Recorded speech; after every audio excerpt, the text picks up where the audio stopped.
Good evening and welcome, everybody. It's supposed to be the Uncalled For, but we fucked that up completely, and now it's a pub chat because you got to do something with yourselves on a Sunday, right?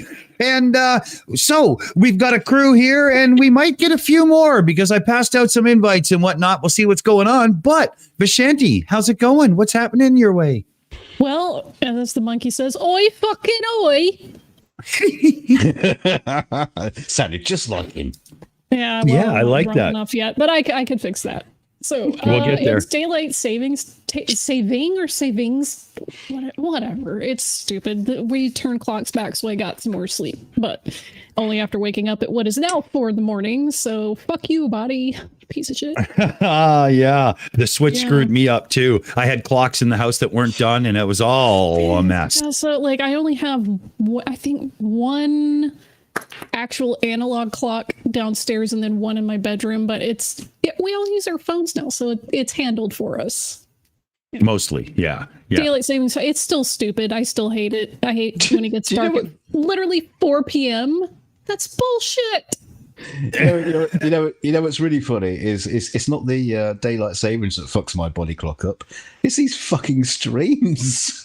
God. It's 1 o'clock in the morning. I should be in bed. Yeah. That's probably not wrong. Oh well.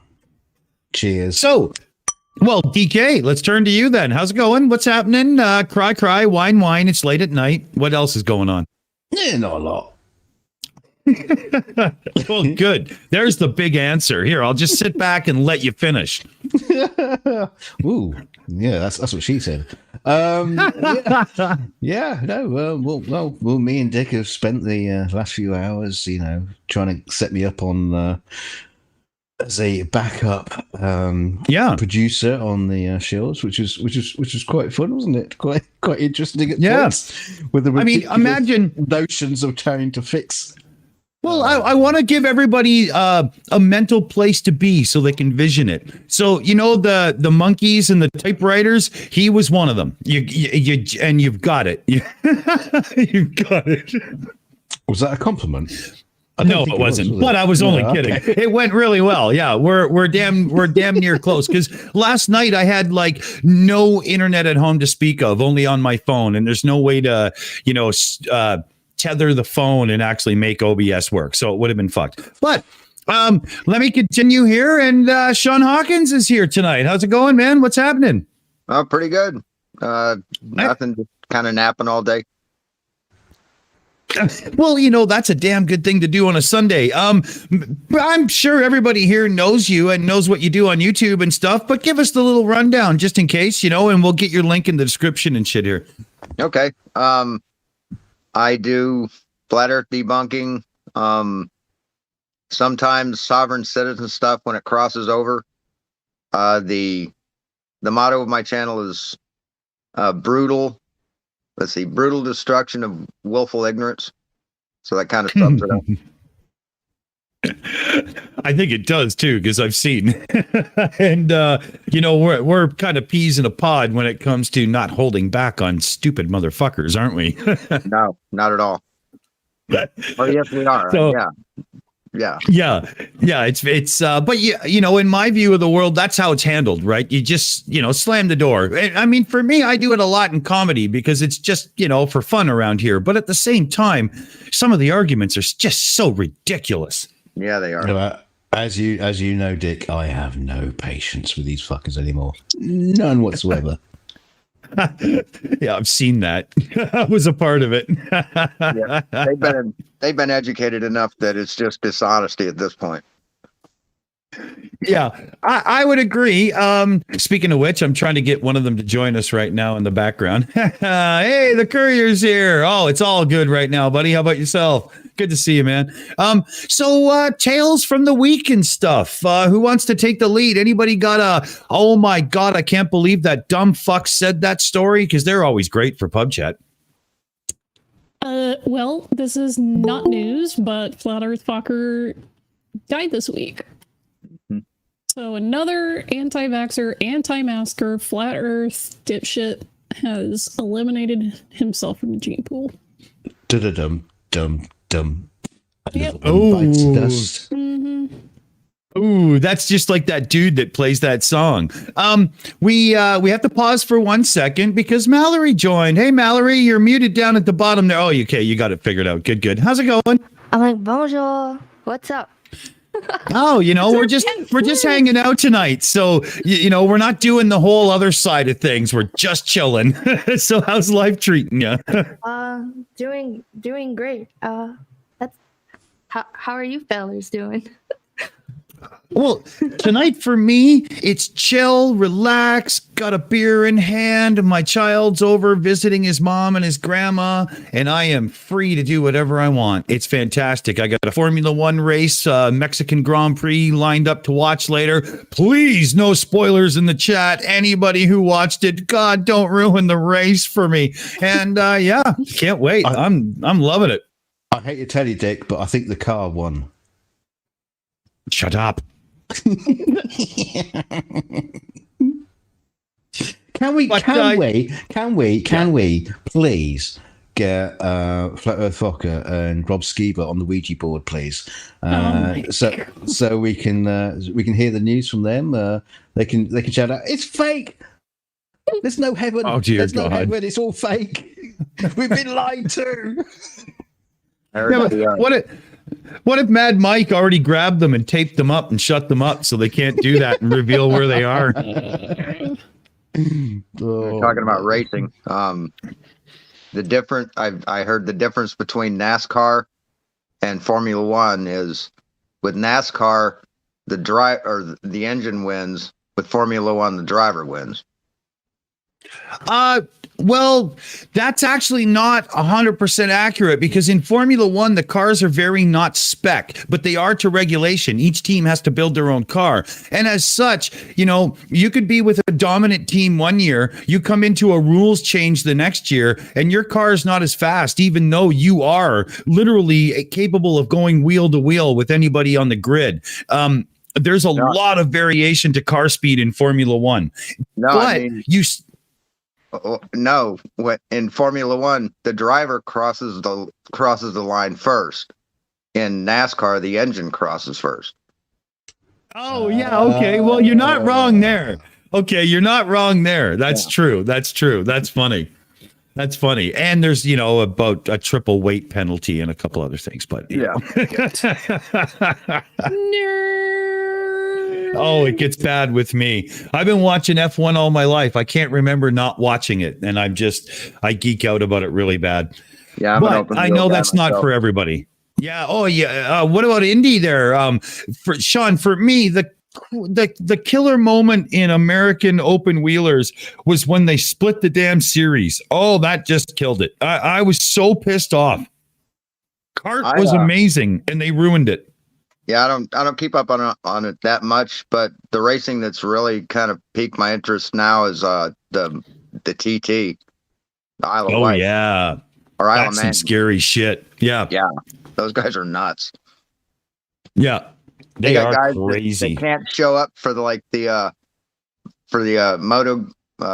moto races because they just died like the day before in the Isle of Man. Yeah, it's people die in that thing every time. Yeah. And for anybody who hasn't seen it before, look up sidecar racing, specifically from Europe, the sidecar racing.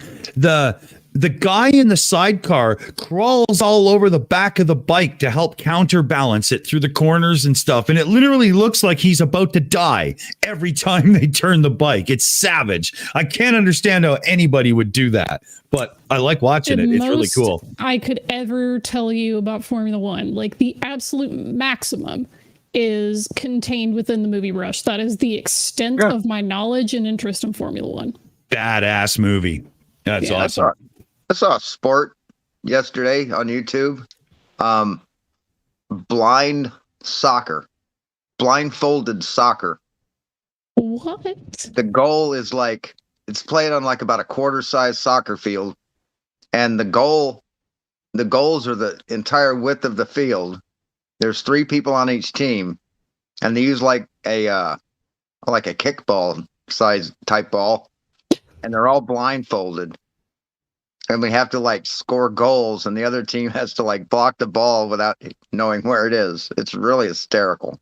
Do they put a bell in the ball or anything like that so you can hear it? No, they can hear it. They can hear it bounce on the ground. They can sense direction by hearing it bounce. It's just funny as hell to watch. Well, I mean, if you click your tongue like bats and porpoises, maybe you can use echolocation. I don't know. It's pretty funny. Bunch of blindfolded people. It sounds like seniors playing lawn bowling, but I digress.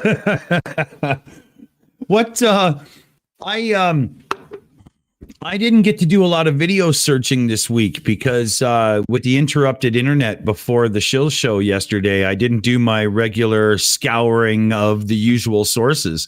And as such, I haven't seen a lot that come out, but I have seen that locally in my area and in British Columbia, Canada, as a general thing, it seems that the anti-vax, anti-mask, and specifically the anti-vaccine passport group are really doubling down on the protests around here because when they did the whole thing where healthcare workers have to be vaccinated and a bunch of them were put on leave without pay, the percentage of healthcare workers that were vaccinated started to go up very big. And I think that was a stat they didn't like. And they're really doubling down in my area. More protests, more visual in the public stuff.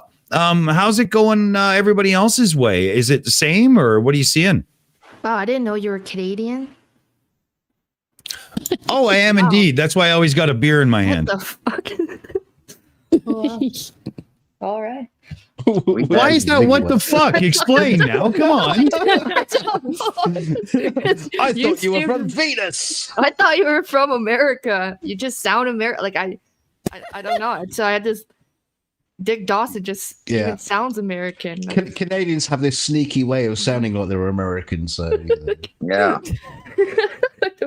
That's actually that's why there's a lot of Canadians in American broadcasting positions. There actually is, They say Canada is like America's second Hollywood.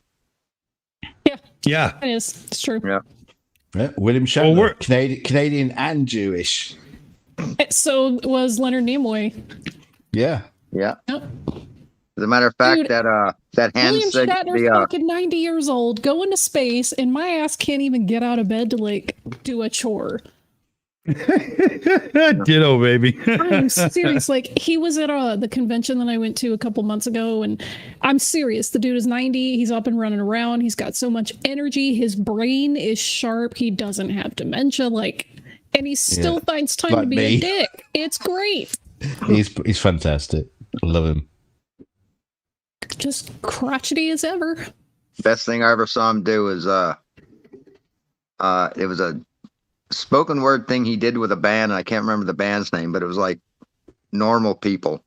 Yes, that's one of my favorite. That is fantastic. Common people. People. Common Man, people. Yes. Mhm. Yeah. it's the best thing that he's ever done. That was Ben Folds 5 and William Shatner.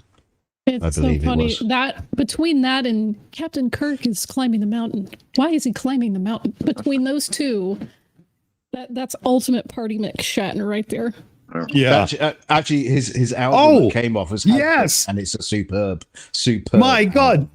Yeah, he put out a song album, and it's one of the most like it makes sense on LSD, but I'm not sure on any other time does it make sense. I love it. It's a fantastic album.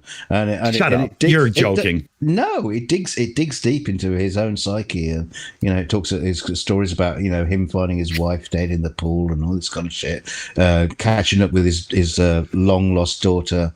Yes, it's really a heartbreaking album. Yeah, it's a heartbreaking album. He really just wants to, raise his horses out there on his ranch in Tennessee or Kentucky. Sorry, he just wants to raise horses and sometimes go to space. I mean, is that album better than Bilbo Baggins by Leonard Nimoy? Way better. It's actually produced by professionals. Right on. There's a few people in the chat doubting my Canadianness because of a certain word. Yeah. Mallory here is one of them. So there's this whole Canadian thing with the word about, and the only people that say about the way you're expecting me to say it is a very, very tiny little section of our Maritimes. The rest of us actually use the English language properly. But the only time that I can tell you a Canadian says it differently, they don't say a boot, they say a boat. A boat. Yeah, a boat. Brady Beaver does it all the time. A boat. A boat. And he's way more Eastern. Yeah, and he's way more Eastern. That's why it comes out that way. Seriously, but Apologia does it. He's Canadian, so a boat. Oh, come on. Brady Beaver's off his tits half the time. No wonder you can't pronounce words. Well, Vishanti, Pelagia is even more East Coast than Beaver, so he definitely says a boat, right? Yeah, boat. But I'm West Coast. We say about. We know how to speak. It's okay. It's just how it is, man. Any parts of Canada that don't just absolutely hate the other parts? Well, no, it's the same as the States. So yeah, Good call though. Quebec asshole. Don't racist. I got friends in every province, and I understand the political arguments between them, but it's mostly just rhetoric and bullshit, and I can't play because, oh my God, my private life social stuff will explode, and I can't do that. I'm just not doing it.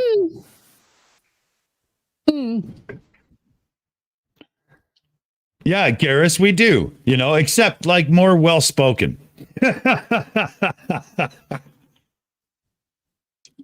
I just had to.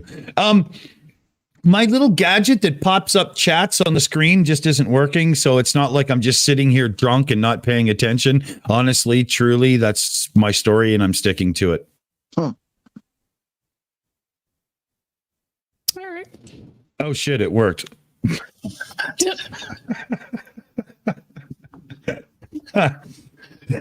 So before we alienate everyone we know, who's got a story to tell? Something everybody can sink their teeth into proverbially and enjoy.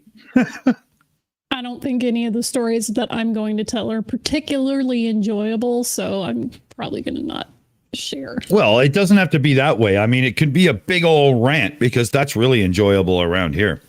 I mean, you guys know I have rants. If there's one thing that Vishanti has, it is rant.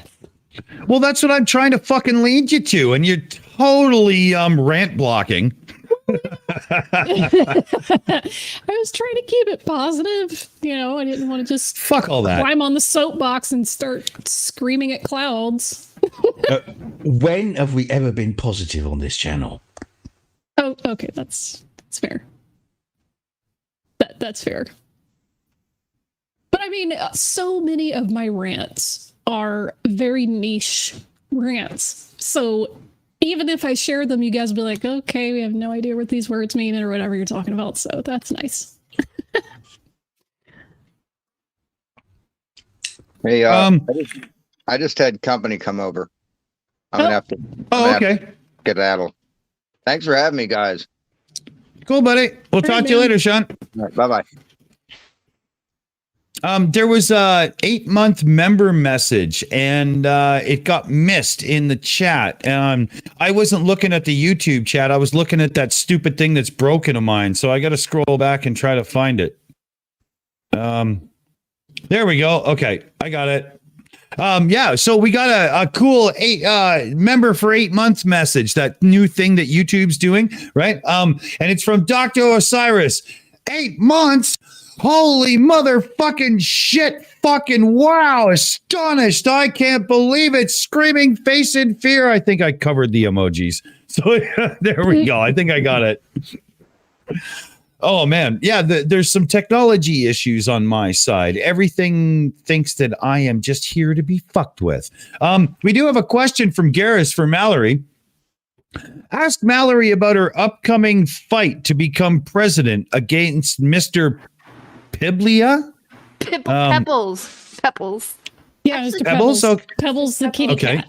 Yeah, later on, in just a few moments at the asylum, me and Mr. Pebbles are going to fight it out, playing the same video game and have the pre-electoral debate. It's just fun. It's just fun goodness. That's pretty much it. And he's going to get his butt kicked. I just downloaded the game the other day, but yeah. Well, yeah, it's gonna be entertaining. That sounds everything that you do is entertaining, so that's why we keep you. Wow. Yeah. In the fridge. Wow. Between the tomatoes. Yeah. That was bunker streams. You have no idea what I'm talking about. I saw that, and but that was a genuine laugh of acknowledgement, which I can appreciate. Thank you, Mallory. Yep. Well, all good in my books, that's for sure. At least somewhat in my age range, like we'll say 30s-ish and up. You remember about like mid 2000s new metal and stuff like that. And you guys have probably been at least in one mosh pit in your lives. Would that be accurate? Or am I the only metalhead here? Oh, are you kidding? More than one. Fuck, okay. I've caused a shitload. All right, good. All right. So you know how like crowds at metal shows work. You know how like circle pits and mosh pits work. They are voluntary, right? Yes. You just pull anyone into them randomly. And then there's like a group of folks on the outside of the mosh pit to keep random people from being pulled into it or hurt, right? Yep. Yeah, and they're just all big, huge dudes that are watching the pit to make sure no one who's not in the pit gets in the pit. All right. Yeah. I thought this was common fucking knowledge for people who go to rock shows or big festivals. Apparently it's not, because if you guys heard that Astro Fest thing, whatever, Travis Scott, some rapper, he had a big, huge festival show, and a bunch of people got crushed to death. And yeah, like, oh, the crowd, blah blah blah. Like, how do you guys not? They said something about mosh pits, and then all of like rock side of Twitter came out to be like, no, asshole. Rock and roll shows know how this works. There's etiquette in the pit, and there's been all these clips going around of like was it Chester Bennington from Linkin Park, from Dave Grohl from Foo Fighters and all that, like actually stopping shows mid-song because they see shit going on in the crowd and they're like, whoa, stop, pick this person up, they're hurt. And then everyone stops and picks them up and moves them out of the crowd. Like, that's how this is supposed to work. Yeah, there's a definite thing to it. I mean, this is not the equivalent of festival seating back in the 70s where we had a few stampede rushes to the front and a couple of people passed on. And as such, we had to change things. That's not the same. Not at all. The only way you can have a complete breakdown in a mosh pit would be to have like 50% of the participants not knowing what they're doing. And I've never seen that ever. Me neither.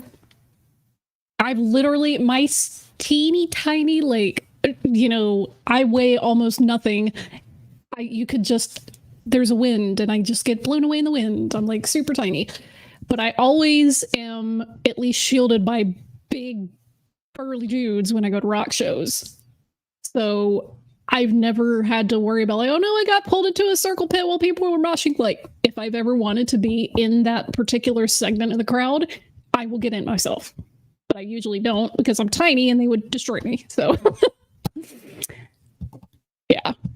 But Harold is saying in the chat, it wasn't even a pit. People were getting crushed to death. Yeah, it's true. It wasn't a pit. It was absolutely not. It was just people, you know, rushing around and pushing, and then no one stopped it.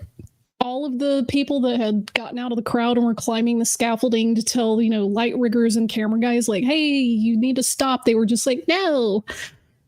So lots of bullshit happening there.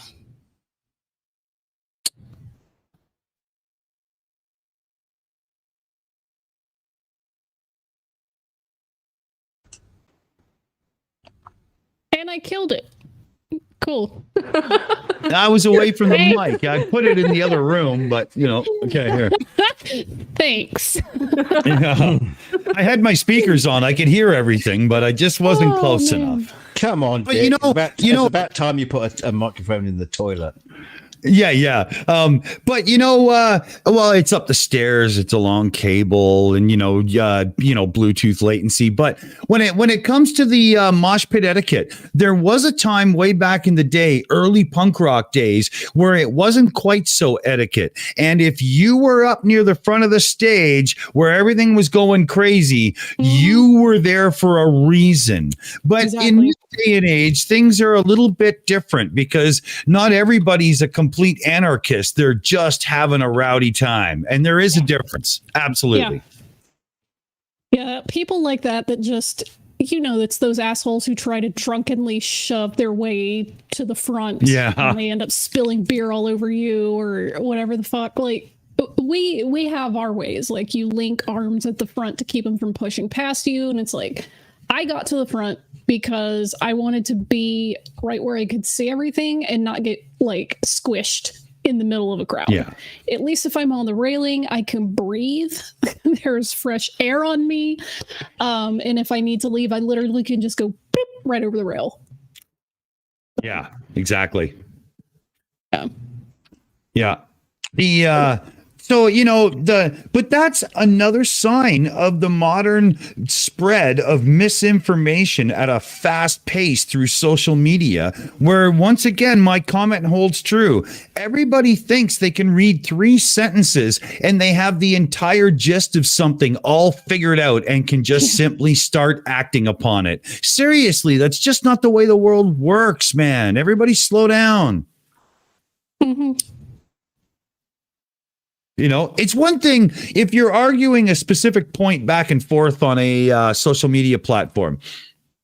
Like, let's say you're arguing whether or not you could sweat out and transfer an mRNA vaccine. Okay, that's specific enough. But if somebody just posts this and that happened, you can't think that you're Mr. or Mrs. Super Sleuth enough to read between the lines and go bullshit, blah, blah, and this and that, and fuck everybody else, and I'm fucking right. Seriously, just go have another bowl of oatmeal and tell your mother that she needs to clean up after you. Fuck.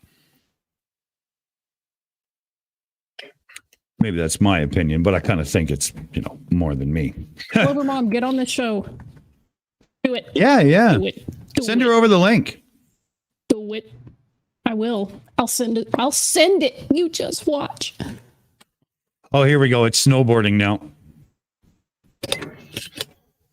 Oh, dinner to make. It's dinner. Ah! Ow.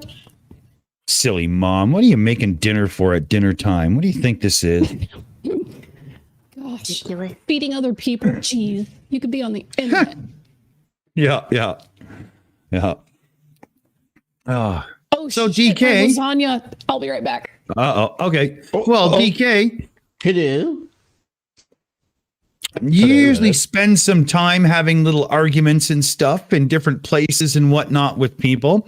And Mallory, you like to do the same and get a little argumentative in some of the servers and whatnot. Yeah, never, right? So, throwing us into the pit. You're throwing us into the pit. Yeah, but not again. Come on, man. Come on, put your fisticuffs up. No. Okay, you're muted. That's just it. No, but we're not going against each other here. I just want to hear a comparison. Like, what was your best back and forth? What was it about and whatnot? What's the highlight of the week when it comes to Yeah, you get it. Come on. Well, I was gonna make a video about it. Well, give us a teaser here, Mal. Come on. Oh, I can't. Yes, you can. Come on. No, she can't give a teaser because it'll that will spoil her her premiere. She can't give it away. No. You're not supposed to. Seriously? Okay. Well, then, DK, it's down to you. Yeah, you just dug your own hole, bitch.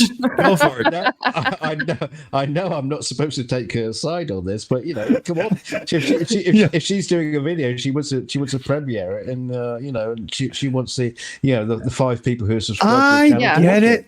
Yeah. Oh, you had to be an asshole, didn't you? I'm loyal to my 5 5 customers. My 5 customers. Mary, keep that to yourself, sweetie. Hey, come on. That was the Freudian. You want to say that though? Yeah, that was a Freudian slip. Applaud it. Come on. Yeah. Oh man, that was good. I'm trying to be nice. No, I can be nice. Oh, you're succeeding. Yeah, I can be nice. I'm biting my tongue. Yeah. Oh, I'm sure there's a lot of that right now.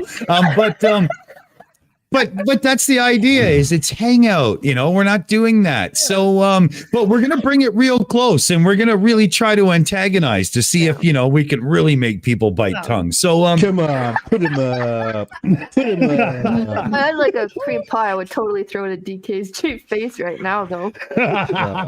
Fun. You'll miss. No. Oh, you'll miss because you won't take Coriolis into account. See, in my mind's eye, I saw the lighter fluid being poured in the dumpster, and Mallory threw the match there. That was it. Here we go. We all throw matches. We all throw matches. Yeah. Isn't that what it's all about, though? The fun side of it. I mean, come on. Sometimes it is, but just I have no patience for just willful ignorance and denial of reality. You are so egging her on, you fucker. Look, here I'll tell you. Here's my rant that actually goes along with some of the stuff that we talk about here, because a lot of us have gotten bored with flat Earth and moved on to like sovereign citizens and anti-science, like medical misinformation and stuff, which is fine. Those are all legitimate, areas to discuss. But today was kind of the point where I realized I'm going to go in a different direction. Instead of taking on all of that stuff, which people are handling quite efficiently, I want to see if I can get some folks together who have a little more special interest in stuff like history, like conspiracies, like ancient aliens, because there is a whole niche of pseudo-historical, just self-inflated idiots who are grifting off of people. They'll do these ancient whatever tours, and they'll charge like $5,000 for people to go on these week or 2 week long tours of like Egypt or Peru or some other location that they think has lost ancient high technology that's being hidden from you by the academic elite and they don't want you to know, and it's a conspiracy. Those people, we don't address them nearly enough because Gaia makes a killing off of it. The History Channel makes a killing off of it. I mean, it is Vishanti. Agreed. Vishanti, if you go back to early Shills, we attacked History Channel a few times. We even had History Channel Evening a couple of times, but they stopped releasing copyright claims due to fair use. They won't do it anymore. They fight you. Oh my God. Yeah, that's what they've done now. And that's the History Channel, for God's sakes. But that's what they do now. Yeah. We ran into that before because there's a guy who has done a 3-hour debunking of ancient aliens, like the first, 5 to 6 seasons or something. And of course, they ran out of material after like a few episodes, but he takes down every single one of their actual main arguments. And lately, I've been really into this channel. I linked one of their videos for the next time we do misinformation. It's called Sacred Geometry Decoded. And oh my God, this dude, he's a secret warrior that no one knows about. Like, we talk about Mortimer taking down spirit science. Sometimes Sir Sick will take him on, or Logic. This guy, holy crap. This guy will literally take rulers and paper and draw out all their sacred symbols and do huge videos debunking all their special secret magic mathematics and this geometry means this important like esoteric quality. It's like, no, it's a shape. And it's always right now.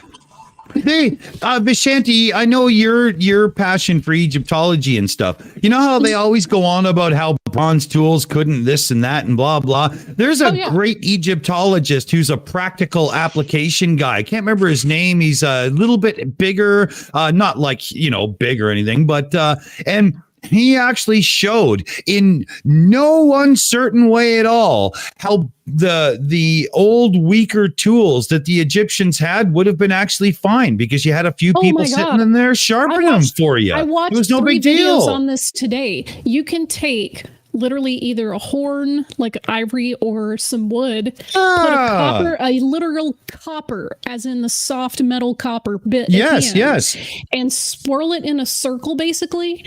And it will drill a hole through stone because not only are you using, the friction, but people are there helping you putting abrasives in like sand and what was it? It's like a black material. I can't even remember what it is, but it uses basically sandpaper kind of method to file down the stone, and you can have one guy drill a perfectly circular hole through stone with nothing but some wood and a copper bit.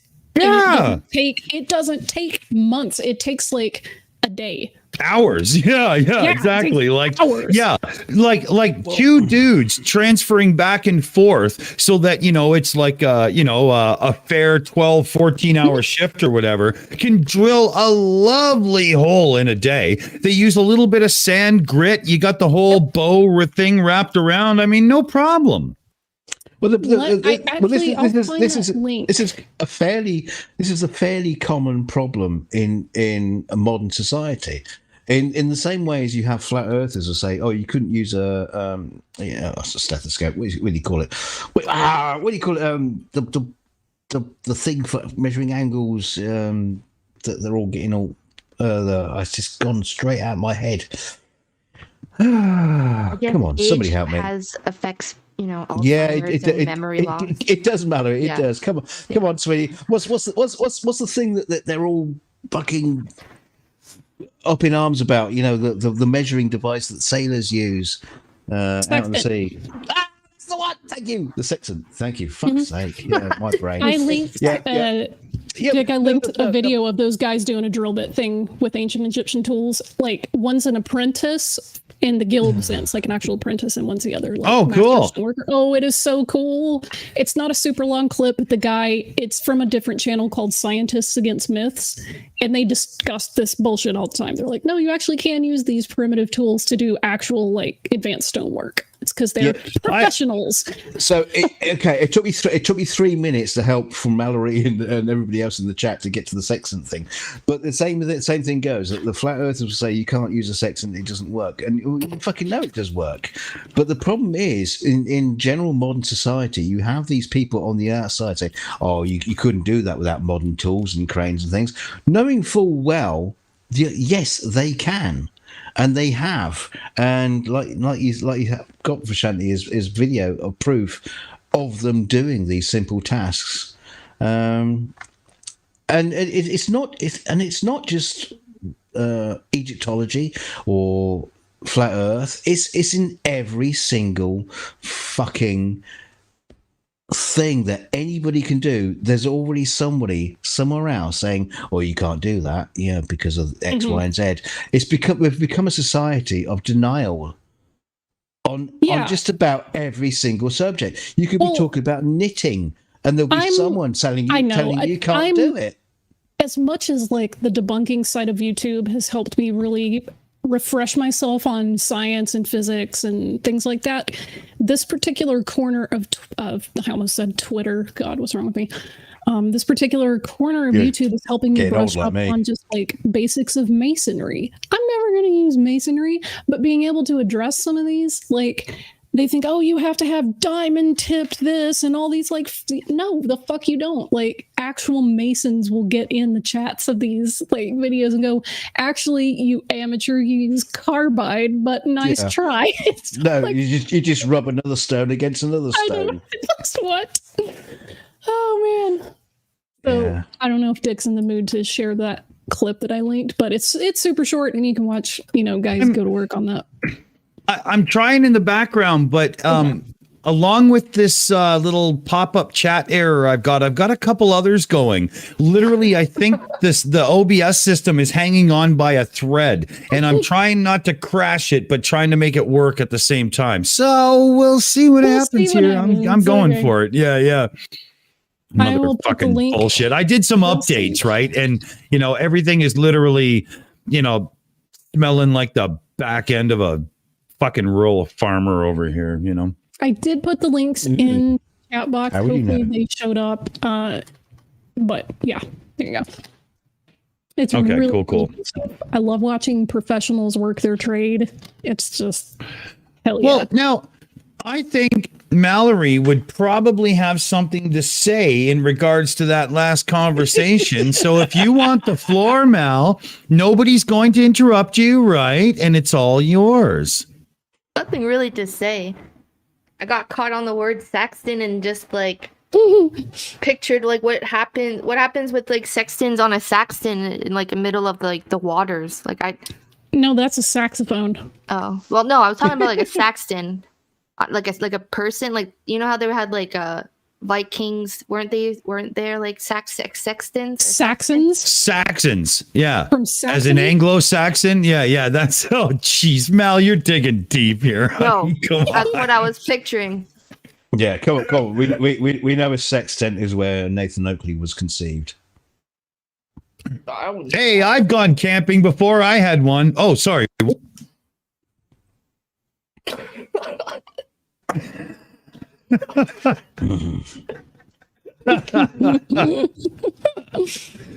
But I do have a question.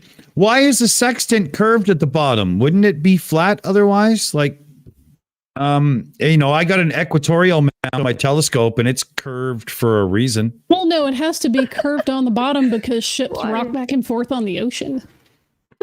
Oh, there we go. So it's all about the rocking and a rolling. All right, I got it. Yeah. You got to take that kind of physics into account. Yeah, that's Joan Jett physics, right? I love rock and roll. That's where we are, right? Exactly. Okay, good. Just want to make sure. I love rock and roll. Put another dime in the jukebox, baby. Well, I used to love that song. Funny how that works. You know me, Dick. I like to ruin your love of music. Oh, I was going to say life, but yeah, okay, that works too. Both works. Yeah. That's what I'm here for. Quick, find out what his favorite song is and then sing it to him so it ruins it forever. I mean, now I hate you both. But what is your favorite song, though? Oh, is that a question? ABBA. It's got to be ABBA. ABBA. For myself? Yeah, you. I think it's going to be Dancing Queen. It's got to be. Yeah, it was either that or Iron Maiden, Hallowed Be Thy Name. But it's a good call, DK. I'm really not sure how that works. But honestly, for a favorite song of mine, it would literally be between Iron Maiden, Hallowed Be Thy Name, Jim Croce, You Don't Mess Around with Jim, and maybe Sinatra, Fly Me to the Moon. I don't think I could choose between them. So, there we are. Yeah, I could do Fly Me to the Moon, but yeah.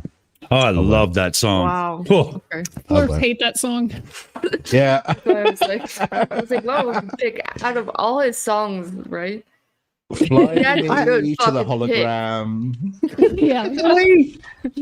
Well, I'm glad he's got some good picks, but why is Fly Me to the Moon not one of them? I mean, Luck Be a Lady is a good call too, but Fly Me to the Moon is just so good. It's globular.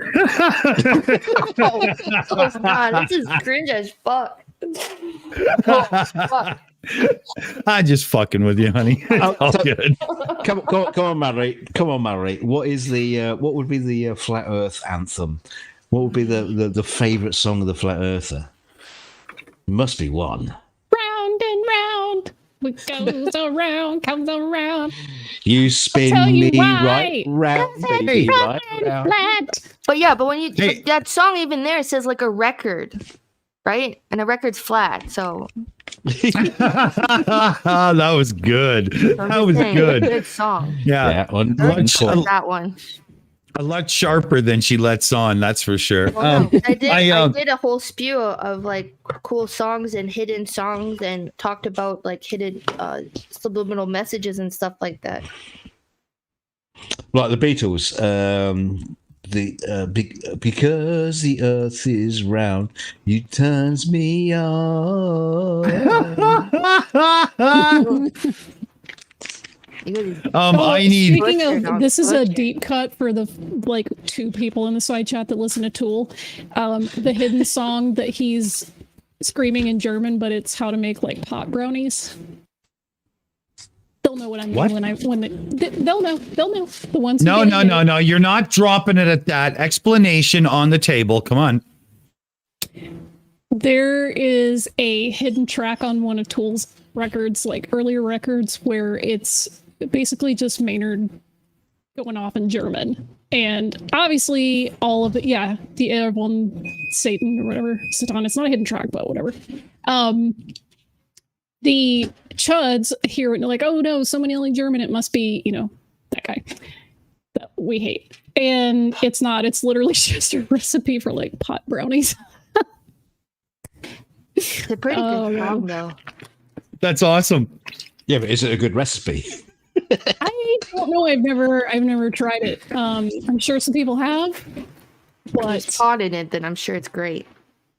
Well, yeah, essentially.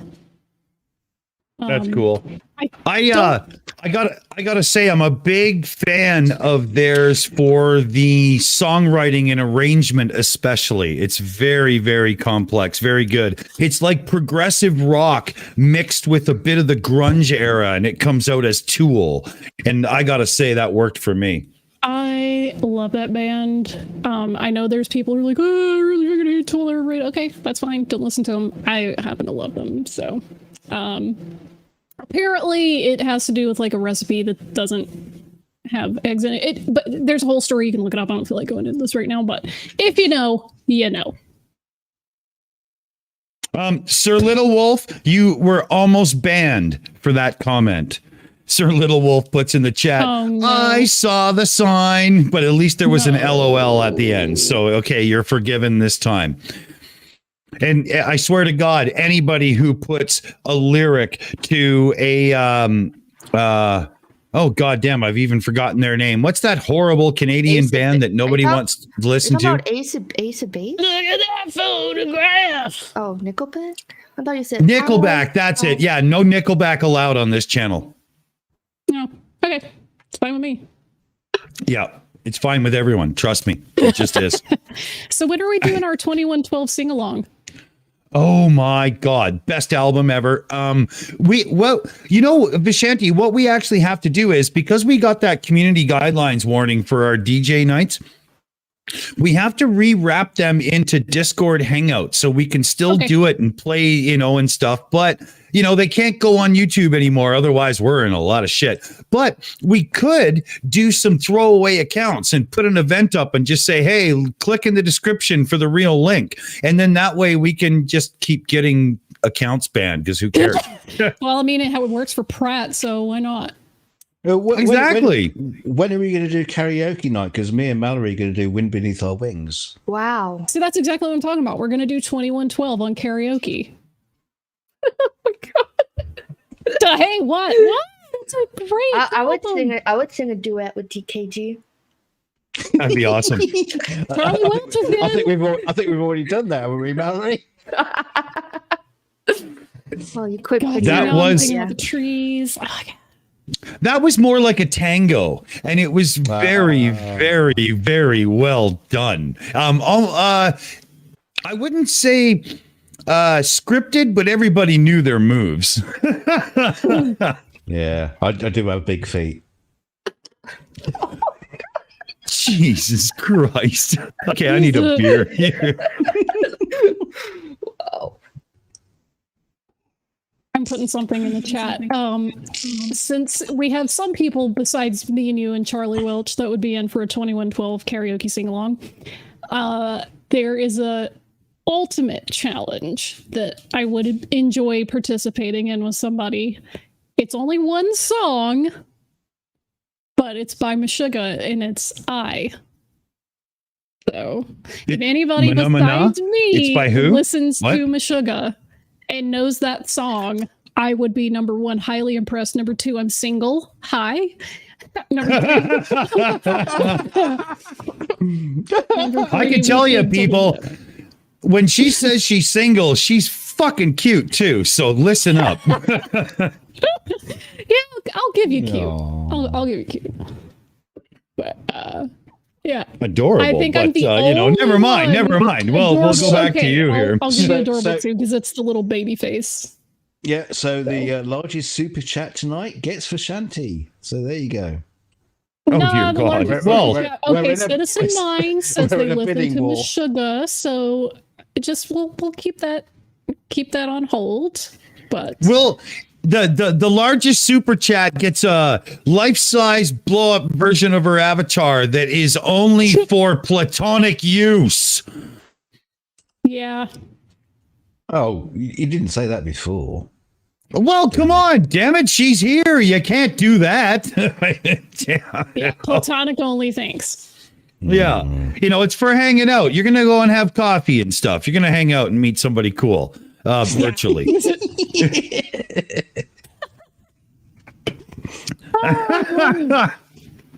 I'm trying, Vish. I'm trying. Fuck. Yeah. Oh, Gary Wabanga. I mean, you wouldn't talk about gravity. You want to talk. How about My Chemical Romance? Gravity don't mean that much to me. Oh man, who sings that?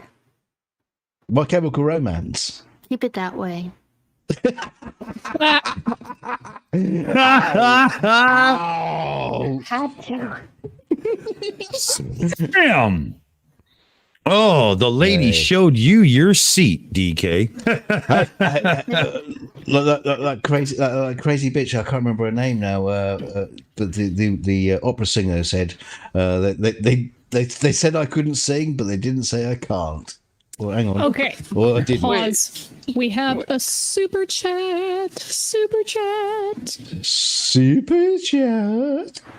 All right. It's from NA for 10 buckaroonies, 10 freedom dollars. For Dick, I'm through with standing in line to clubs I'll never get in. It's like the bottom of the ninth and I'm never going to win. This life hasn't turned out quite the way I want it to be. Oh, that's a good one. If you don't know, just put that into a search engine. You'll figure it out. Good shout, NA. That's awesome. I like it. NA always does awesome super chats. Oh, and by the way, we now have a room in our Discord, and it is the Super Chat Hall of Fame. And what we're going to do is we're going to copy and paste the best ones of all time in there. Nobody can post. It's not going to be a chat room. All you can do is react and do like thumbs down, thumbs up, whatever the fuck you want. I don't know. It's not for me to decide. But we're going to post them in there. And then that way, because we had one Friday night. Remember DK? That was from, was it P. Barnes? Yeah, it was P. Barnes. It was a classic. Yeah, that was amazing. We got it saved, so we'll go back and get it. Oh, yeah, see, my pop-up isn't working, so I can't even show you guys what it was. Damn it. I can't even show you NAs. It's just, I give up. I fucking give up. So Mallory's ragging on my singing abilities. Does that mean our duet's off? No. I'll just put like earplugs on one side. And we could just mute me. Yeah. And we could sing perfectly fine. Yeah. Yeah, just wave into the camera when it's her turn to sing. Oh, well. That's funny. There is something to be said though about a karaoke competition, because anybody who's got enough computer power, and it wouldn't take much, could load up the song karaoke version, sing along on their own, and it would be, no latency. It would all be in sync and stuff, and we could all log into the Discord and do a little karaoke competition and just put it on the YouTube channel. No. I've come up with a new concept. Now Mallory has pointed out my awful singing abilities, as you well know. I think we should do karaoke to the death. To the death. Well, yeah, that might not be singing, so I don't know, DK. But that might not be fair to a few people, DK, because I'm kind of like trained and I've done that. So I'll have to bow out for that competition. Otherwise, I'm just, Oh, your angelic voice. Yeah, I know. I don't know about that, but I can somewhat sing. Yeah. I don't pretend. Oh, I do. I literally pretend, because I can't. I have to be taught the lines. That's why I do those little cover songs, because I can just mimic the original singer's voice. And that's what makes it sound like I can sing. Do you have something to sing, like right off the cuff, Dick? Well, I could give an acoustic guitar quick and sing a song if you want. Yup. I'm not kidding. Yup. Sorry, I've got to read this out. Liam Wakefield, Harry karaoke. It would be. Yeah. That's me, mate. I won't let my hair down though, so it won't be so hairy. It's all right. Well, shit, I don't know. I could play like a Jim Croce song or something off the cuff, just real quick, some bullshit like that. This is kind of an odd thing to do. I've literally got Sugar song stuck in my head now, so I'm just sitting here like bouncing around to it. So do it. Not sugar. Do you even, Dick? Have you ever listened to Miss Sugar? Do you even know who I'm talking about? No fucking clue, babe. No clue. Oh, my sweet summer child. Sing it. When I talk about like, oh yeah, hell yeah, I love metal. That's the kind of stuff I'm talking about. I can't play it live on air, obviously, because we'll probably get copyrighted, but who cares? Fuck. Are you serious? Oh, fine then. I'll pull up a clip. I'll pull up a clip. That's not really a band you sing. I'll just do it. I'll we don't need background. Okay. This one's overplayed, but I'll do it anyway. So Wodentoe's got a request for you, Dick. Is stay away. Yeah, no. Have you not seen Wayne's World? I'm not crossing that line. No, but I mean, Robert Plant and Jimmy Page at the same time, we don't really need to make it that goddamn difficult, do we? Seriously, come on. I could play the song, but I need to warm up with a couple others first. Here's what I'm going to do. I've got a video queued up, and I will share the link with you. It's it's overplayed, but it's still really, really, really good. It's the drum cam from a live Meshuggah show where they're playing one of their like most mathematically challenging songs. It's called Bleed. It's Thomas Hake's drum cam. And it's awesome. I love this song. It's hard as shit, but it's cool. While you get that working, Sofa King. Hold on. $2 super chat says time in a bottle for a $2 tip. Sounds fine. Time in a bottle is harder to play on the guitar, but it could be done. But Vish, you have to play this on your side. Otherwise, the latency, you'll not be in sync. So do a presentation, and then we'll get the audio from you in sync. All right. So while you get that ready, I have to bounce out since it's 9 o'clock. Is that your bedtime? My mom said I could stay up for another hour to play video games while I'm getting set. But yeah, yeah, this was pleasant. You guys have a good night and enjoy your singing and stuff. I'll watch the rest later. So have a good one. So this is a nice, very chill, relaxing, very relaxing song for a Sunday night. So y'all just, get ready. It's very chill. Yeah. All right. All right.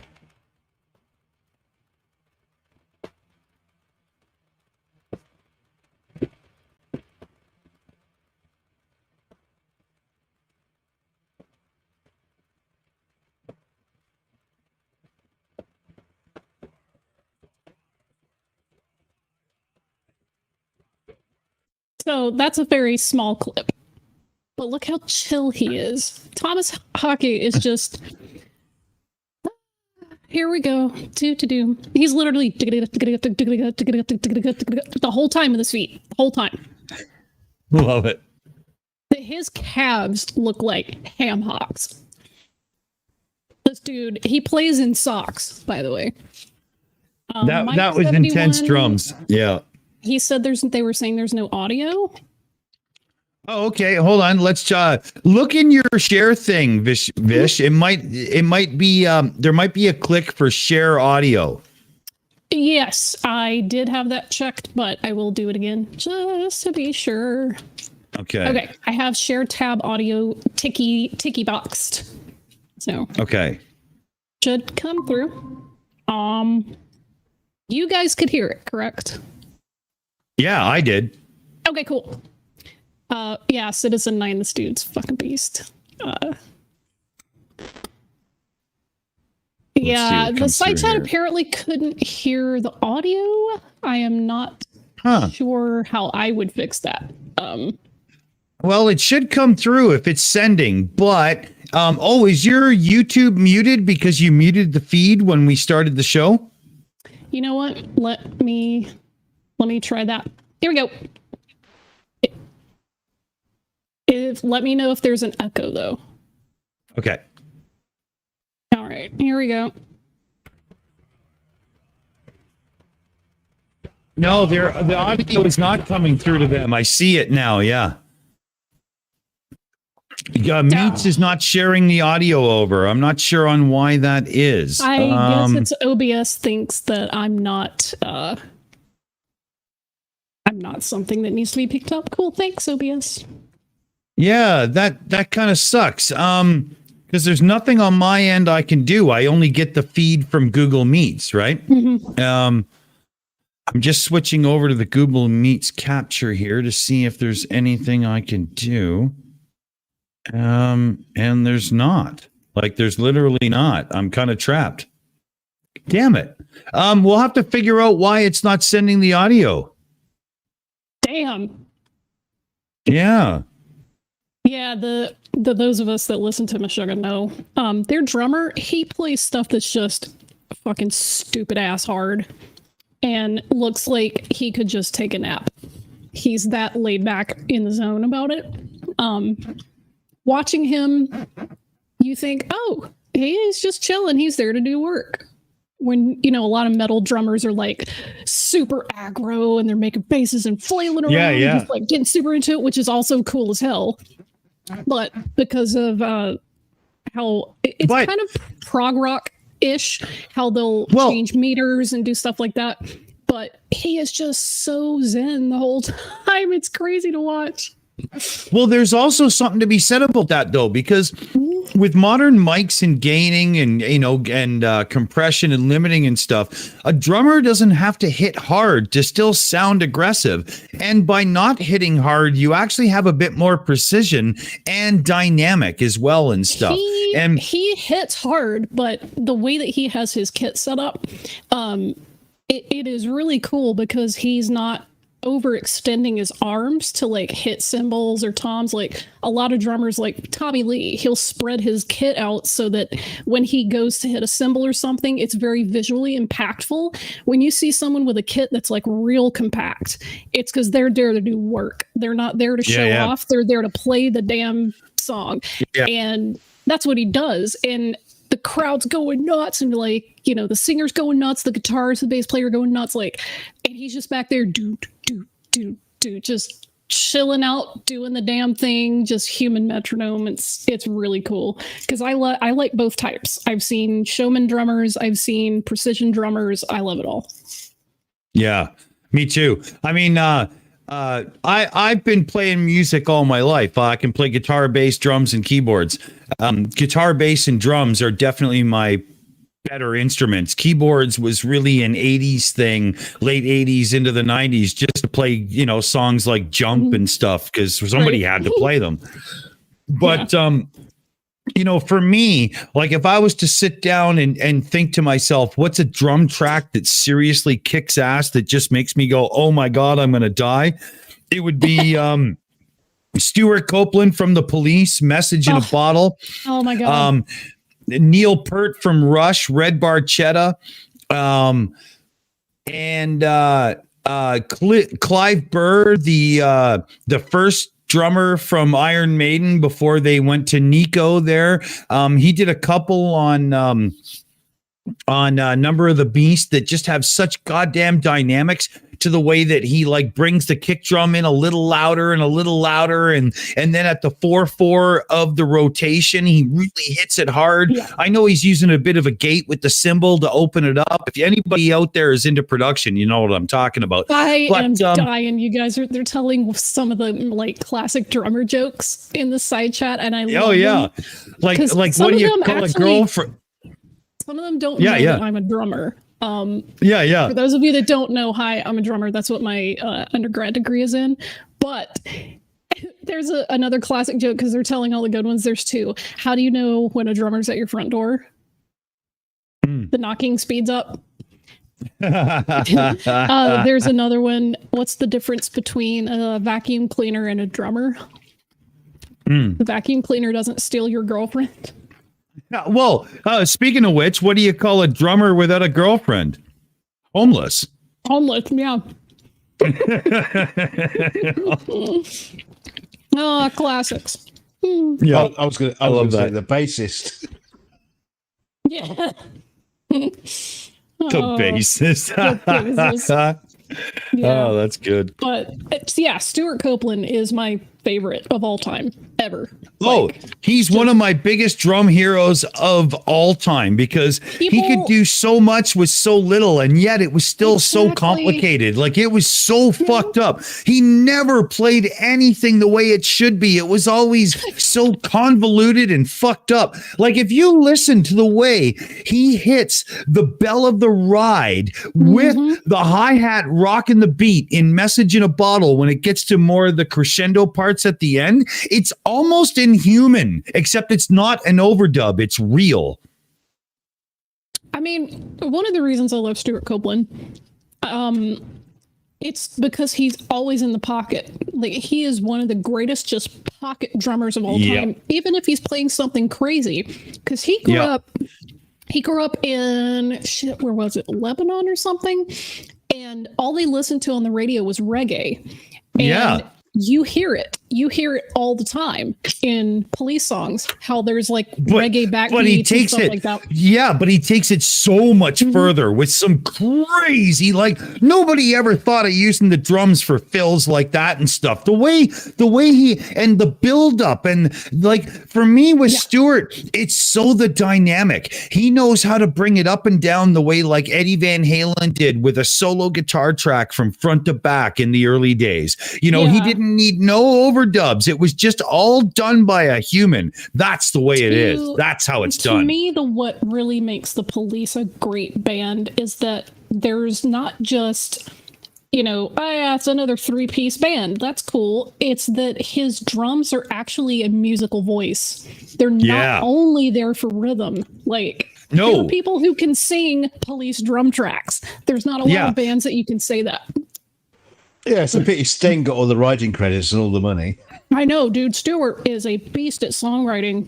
His other projects, holy shit. Yeah, and Stewart went on to a great career, but he didn't get the accolade he deserved. Neither did what's his name there, Andy Summers on the guitar. Because when Sting went solo, it very much sounded like the Police with extra musicians at first, and everybody just went, "Oh, it was you then." But that was public perception. The Police without the trio intact would have just been a band, not the Police. It's huge. No, but it's a huge thing. Like if you listen to Sting solo, the further he gets from the Police years, the more he loses that and relies on bringing other musicians in to complement his thing and stuff. Yeah, and he did far more. His stuff was more like a contemporary solo artist stuff. Like he had symphony orchestras playing. He experimented with bossa nova styles. Like one of my favorite songs that he did solo. I can't remember what record it's on, but the song is a bossa nova, but he sings it in French. I love that shit. Yeah. I love that shit. It's La Belle Dame Sans Regret. That's right. And another one along that line, Vishanti, is Desert Rose with what's her name there? My God, that's a good one. That's a great song. Yeah. It got overplayed, but I love it. It's still good. Yeah, and it's so well recorded. The production is unbelievable. Everything is crystal clear. If you've got good speakers, like I've got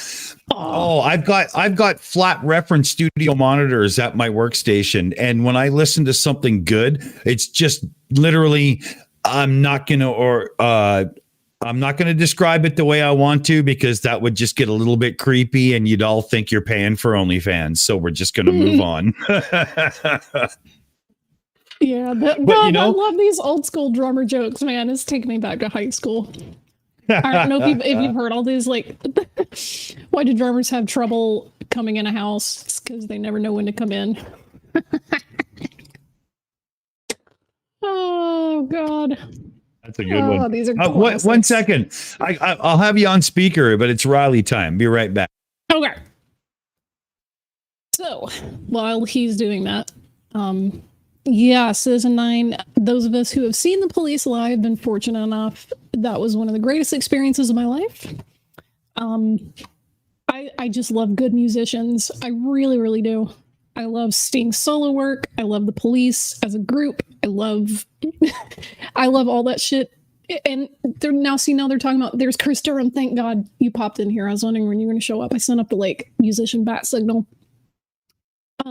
I'll just as easily sit there and talk about what Chris Durham is saying, like Prokofiev and Shostakovich, and I love symphonic music. I particularly love Impressionism. That's probably weird that that's my favorite, I guess, genre of symphonic music, because it's so abstract. When I literally, on the other hand, listen to mathematical shit like Meshuggah and Rush. So, Tony Regime asks, did you hear about the drummer who locked himself out of the tour bus? He had to break a window in the bass player out.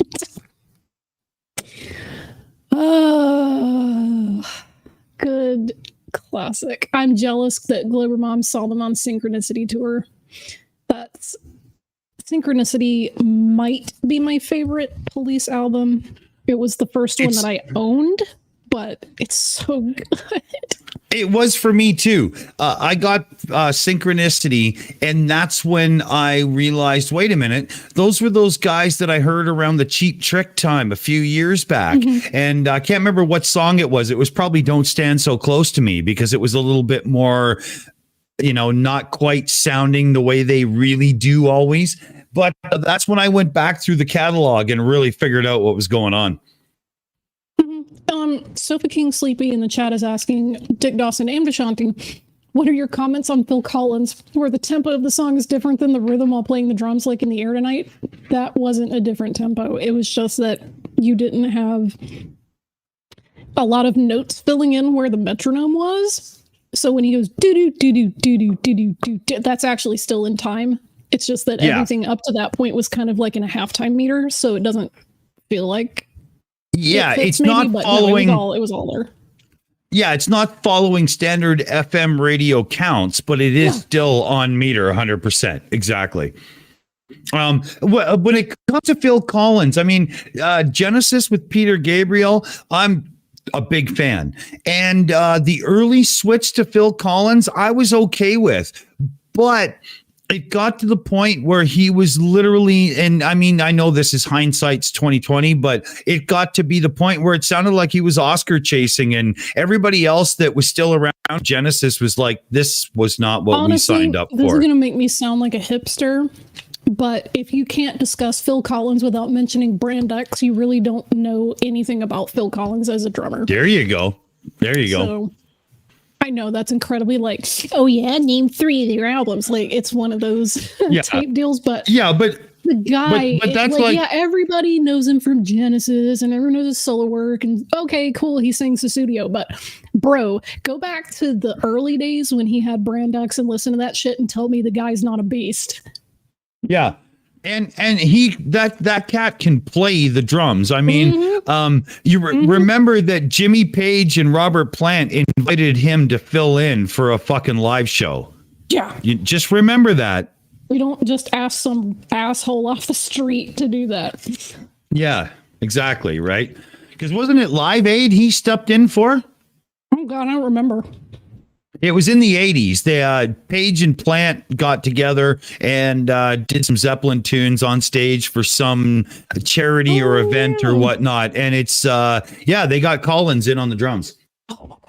I'll have to look up that clip. I just asking me to explain mathematical stuff with drums. Well, you'd have to go over the rudiments, and that will be another stream entirely. I don't know if they mean like my terminology. I'm trying to use like terms that most people who aren't, musicians that would kind of get it. It's just bands that tend to play around with what your sense of time is. Because most of the stuff you listen to on the radio is broken down into 4, sometimes 3 if you're feeling spicy. There are a lot of bands who mess around with how you separate rhythm and where you feel like the beat is. And I quite like bands that do that because obviously I get bored easy because I'm a drummer. We don't have super long attention spans. So things that get my brain engaged the whole time and also are fun, that's pretty much the best combo ever. Yeah. We've had a few of these streams totally dive into like some heavy music chat. And there's been chatter before in the Discord and in the live chat where we should do a recurring music stream, pick a theme, talk about a subject and whatnot. It's a good idea, isn't it, Vish? We should really think about this. I'm down. Because we used to do pub chat on Thursdays, but we brought it to Friday because we were doing 2 Shills shows, Friday and Saturday. And finding all the videos got to be to the point where everybody's like, I've watched enough of this bullshit. I'm not watching anymore. So we skipped one. But yeah, we could always bring a music themed stream in for the Thursday. Man, we've talked about that before. I'm as excited to do it now as I was when you mentioned it the first time. So, well, I'm gonna do up a set quick and whatnot in the background, and Citizen 9, that's the legit shit. Manu Katché, hell yeah! Oh yeah, real that's a good call. G's. Real yeah, G's. That's a good call. The first drum clinic that I ever saw in my life when I was in high school was Greg Bissonette, and holy shit, that's one of those deep cut studio musicians who he's played for everybody. And I remember, he opened with like a 40-minute drum solo, then he talks about, random musician shit, and get a Q&A, you could win some gear. That was one of the greatest days of my life. I had no idea that my life was going to take the trajectory it did. But he played for David Lee Roth in the David Lee Roth band for a long time. And then when he was getting ready to leave, he needed a replacement. And there's a guy named Ray Luzier who took over Greg Bissonette's spot in the David Lee Roth band. Played with them. Bissonette was awesome too. If I can just cut in quick with that. Yeah, I mean, Eat 'em and Smile is the perfect blend of the right guitar player, bass player, and drummer, and then a guy that needed too many audio overlays for his vocals. But that's another story entirely. That's another story. So Ray Luzier took over for Greg Bissonette in the David Lee Roth band and played with them for the next, I guess, 8 years. I am so glad that Google's auto-translate thing spelled Ray Luzier's name right. Oh my God, I'm gonna have to tell him.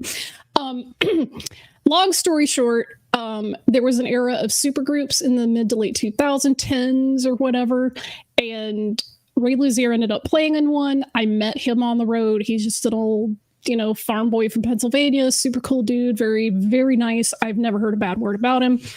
Super talented. And now he's the drummer for a really tiny indie group. You guys haven't heard of him, called Korn. Are you kidding? I shit you not. I shit you not. That's awesome. Oh man. I'll say this because you brought the name up. If you've got a properly set up car stereo with a decent subwoofer and stuff, and I don't mean decent as in you just bought a box and a sub and put it in, but if you actually had somebody look at the numbers of the sub and build like a 5th or a 7th order bass box properly, y'all want to hear a hit single is something you want to hear on your fucking stereo. Oh baby. Wow. NTS is asking me if I play for a band. I do not currently play in a band. I did for a while. It was a fusion type funk type thing. It was fun for a while. I got an idea. What we got to do is pass around the tape. Imagine it's back in the day of Steely Dan and stuff. What we got to do is somebody like I could play guitar riff, pass it over to you. You come up with the drum track and whatnot. We'll pass it to some. You see what I'm saying? Ooh, that'd be fun. Right?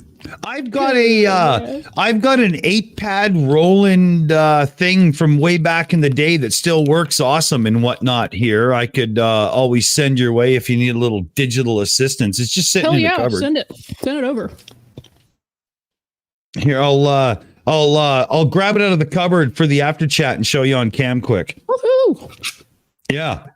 Because it would be awesome. Like, I know that your experience with drums is not just like rock and roll. And as such, something like this, you would take to instantly, right? It'd be no problem. Yeah. And then, we could send it over to like Chris Durham for piano. And yeah, and I think maybe like Plot Hole. I know he's got a bass guitar as well as the guitar. So we could send it over to him for one of the tracks. Like maybe Plot Hole and I both play guitar. And then we'll send it, you know what I mean? And we could get a couple of people who can do some vocals and stuff. And okay, you do a verse. Okay, you do a verse. Here, let's figure out a chorus. And, we could do a once a month group effort song.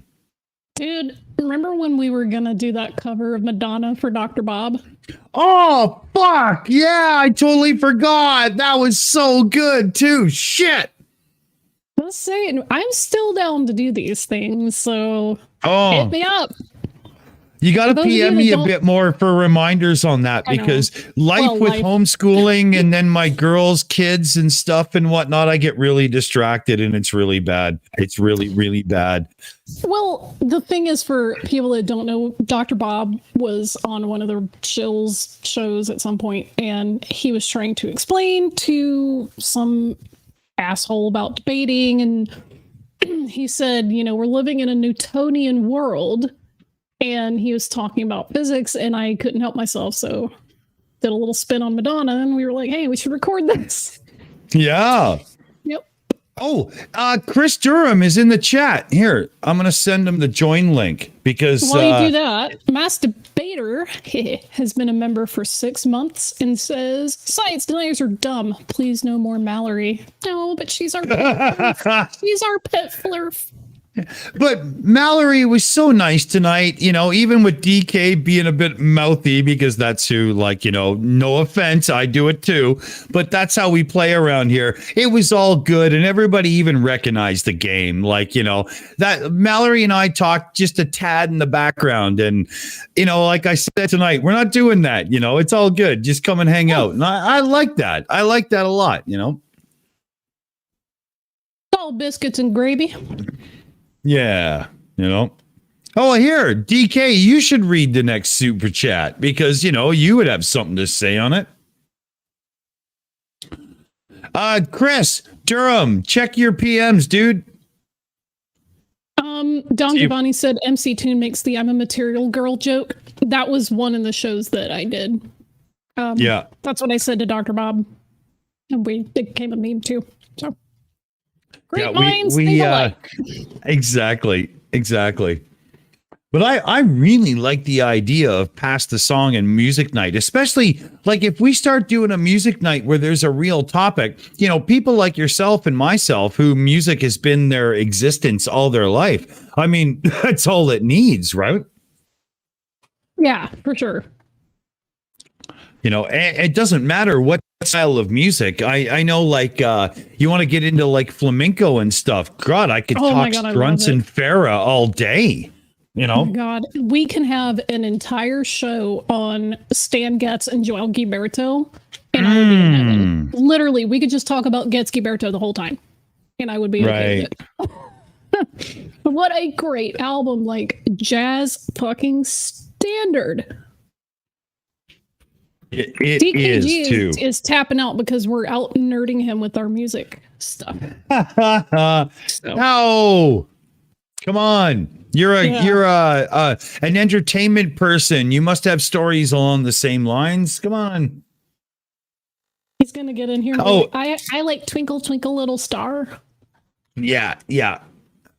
Oh, it's probably it's a lack of. You know, when you don't have your comfort zone to jump in and go rawr, it really does put you on the back seat. I get that. Oh, yeah. Simply okay. Here, so fucking sleepy in the chat says Robert Palmer in Simply Irresistible, groovy, but probably couldn't be produced in 2021. Never mind. I have to give to the wife now. It's yes and no. There's a whack of songs from back in the day that you couldn't do now without augmenting a few things. Well, I mean, we've mentioned this before, but my biggest complaint about modern music isn't the style of song necessarily or the vocals necessarily, although I do hate singers with bad diction, but that's another story. Yeah. What I hate is the compression, where everything is all at one level and it sounds so tinny. There's no variance. There's no dynamic range. It's just garbage. Garbage. Like, who is paying these people to mix this?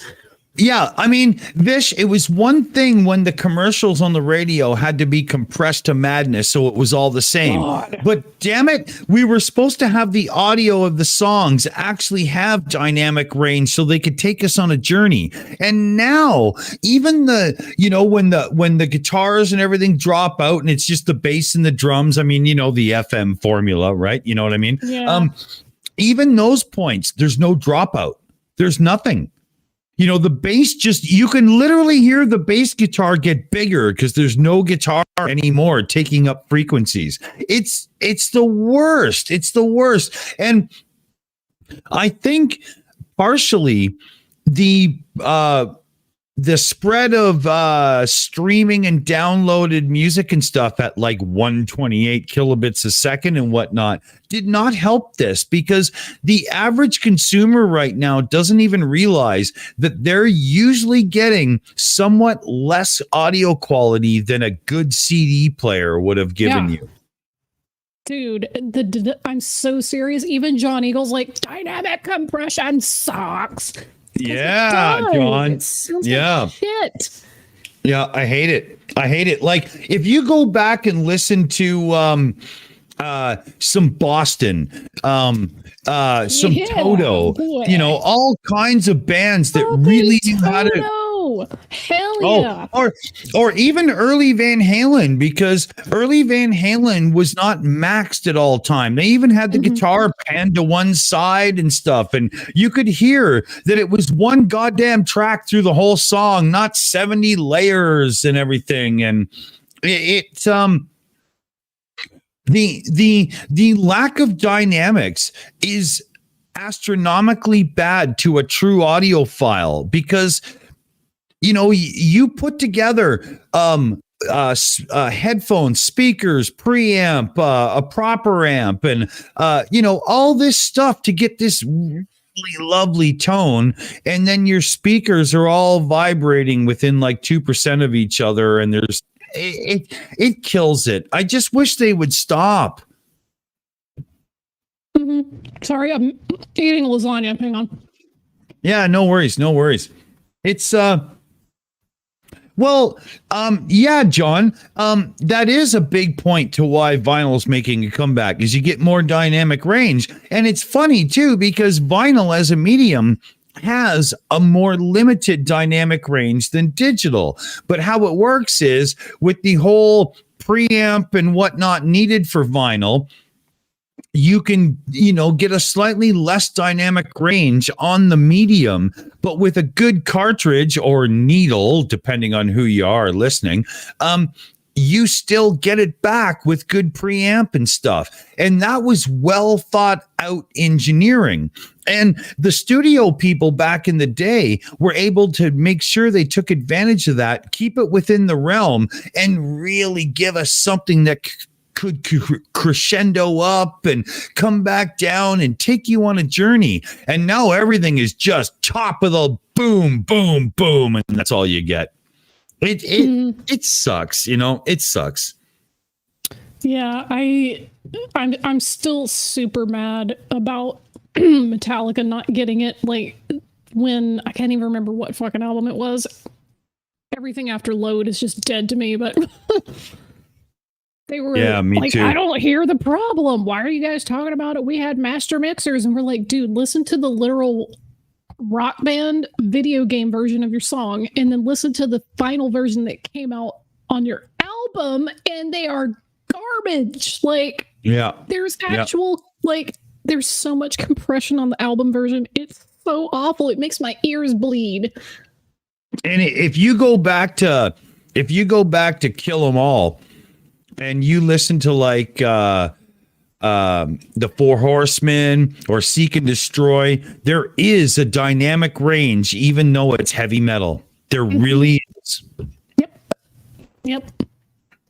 Saint Anger, even in maybe, I think it was Tony Regime. Like I said, everything after Load is dead to me. Well, Saint Anger had that strangely over-ringing snare drum over everything, and it was like, Lars, park your ego at the door. It's supposed to be an album. He literally can't do that. He is all ego. Yeah, it was awful. But there were some great songs on that record. They just sucked. I mean, if you know what I mean, you'll understand.